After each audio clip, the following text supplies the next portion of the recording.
Good morning. It is Tuesday, October 10th. It is good to be with you in this way. I hope that you had a really good long weekend and that you're slowly easing back into the faster pace of the real world.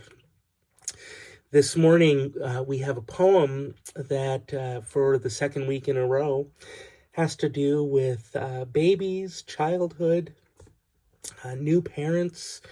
And this made me think of a very specific scripture verse. This is also the second week that my mind has been drawn to scripture that we usually hear in December. From Luke chapter 2, verse 19. But Mary treasured all these words and pondered them in her heart. See, the Holy Family is brand new. They are just beginning to learn each other and the new rhythms of parenthood and what it means to be a family. And Mary has been receiving guests and visitors and gifts, probably way more than a new mother ever wants. But she is very gracious and takes all of these gifts, the material gifts and the gifts of presence, and treasures them in her heart. And this poem evokes that sense of Mary's wonderment and that treasuring of those first few days and weeks and even the first few months. In fact, as I read this poem, I can picture the narrator as Mary. But the poet is Mary Elder Jacobson, and the poem is titled Sponge Bath. At first, to let him know I'm here, I start with song, a kind of coo or croon.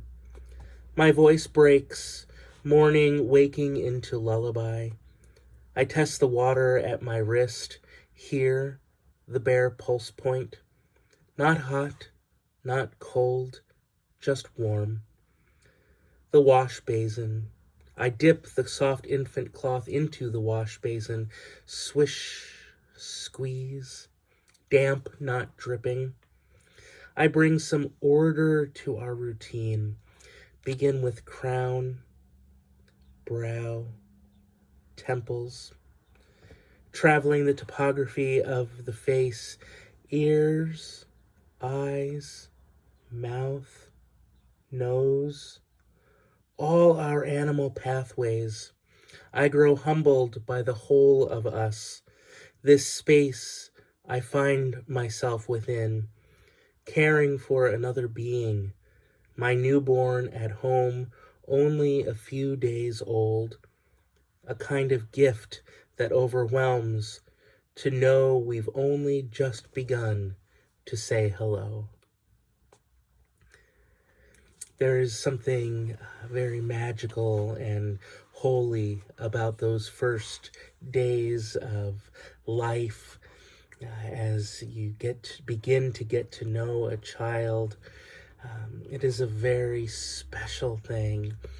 And that sense of wonder and awe that Mary was feeling, that this Mary, the poet, was experiencing, is a kind of awe and wonder that I pray that we can all experience every day in the midst of the ordinary holy. Receive this benediction.